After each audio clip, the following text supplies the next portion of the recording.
रात के करीब 11 बजे का वक्त था। आकाश अपनी ट्रेन में सफर कर रहा था जो एक सुनसान जंगल के बीच से गुजर रही थी। उस दिन उसकी ट्रेन में बहुत कम लोग थे और सब अपने अपने कुप्पे में सो रहे थे। आकाश अपनी सीट पर बैठा था, लेकिन उसकी आंखों में नींद नहीं थी। ट्रेन के चलते ही उसे लगभग 30 मिनट पहले एक सिग्नल पर रुकी थी, जहां उसने एक अजीब सी चीज नोटिस की थी। जंगल के बीच एक पतली सी पटरी थी जहां ट्रेन रुकी थी, और उसने देखा कि ट्रैक के किनारे एक और ट्रेन खड़ी थी जो बहुत पुरानी और खोखला पड़ चुकी थी। उस ट्रेन के दरवाजे खुले हुए थे, लेकिन उसमें कोई भी सफर करते नजर नहीं आया। आकाश ने सोचा, शायद कोई पुरानी छोड़ दी गई ट्रेन होगी। उसने इस बात को नजरअंदाज कर दिया और अपनी किताब पर ध्यान देने लगा। कुछ देर बाद जब ट्रेन वापस चलने लगी तो उसे एक अजीब सी आवाज सुनाई दी, जैसे कोई स्टील को खिंच रहा हो।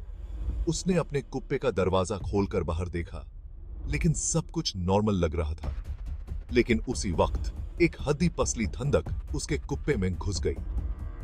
उसने सोचा शायद एसी की वजह से हो, लेकिन यह ठंडक कुछ अलग ही थी, जैसे उसमें कुछ अजीब सी नेगेटिविटी थी। ट्रेन तेजी से जंगल के बीच से गुजर रही थी जब आकाश ने फिर से उस पुरानी ट्रेन को देखा। उसने ध्यान दिया कि यह वही ट्रेन थी जो उसने पहले देखी थी, लेकिन इस बार यह ट्रेन पैरेलल ट्रैक पर नहीं, बल्कि उसके ट्रेन के साथ साथ चल रही थी, बिल्कुल एकदम पास। आकाश ने अपनी आंखें जोर से रख दी, क्योंकि उसे यकीन नहीं हो रहा था। उसने देखा कि पुरानी ट्रेन के अंदर से कुछ धुंधली परछाइयां उसकी तरफ देख रही थी। उनकी आंखें बिल्कुल खोखली और अंधेरी थी। जैसे ही आकाश ने यह देखा, उसका दिल जोर से धड़कने लगा, और फिर उस ट्रेन का एक दरवाजा धीरे से खुल गया और एक परछाई उसके कुप्पे के अंदर घुस आई। वो धीरे धीरे आकाश की तरफ बढ़ रही थी। आकाश की सांसें अटक गई थी, उसका शरीर एकदम जम गया। परछाई के नजदीक आने पर उसने देखा कि वो एक पुरानी यूनिफॉर्म में था, शायद एक पुराने जमाने का ट्रेन कंडक्टर। कंडक्टर की आवाज बिल्कुल भयानक थी, जैसे अंदर से आवाज आती हो। उसने धीरे से कहा, तुम गलत ट्रेन में हो, ये ट्रेन उन लोगों की है जो कभी अपने मंजिल तक नहीं पहुंचे।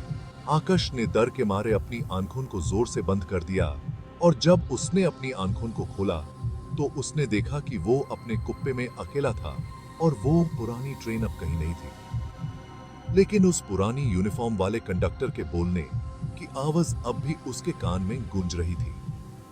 जब आकाश अपनी मंजिल पर पहुंचा, उसने यह बात किसी को नहीं बताई, लेकिन उस रात के बाद उसने कभी रात के वक्त ट्रेन में सफर नहीं किया। कहते हैं, उस पुरानी ट्रेन के बारे में जो भी लोग बात करते हैं, उन्हें फिर से वो ट्रेन नजर आती है, लेकिन इस बार उसका मंजिल से वापस आना मुश्किल होता है। सब्सक्राइब करें और दिल दहलाने वाली कहानी देखने के लिए।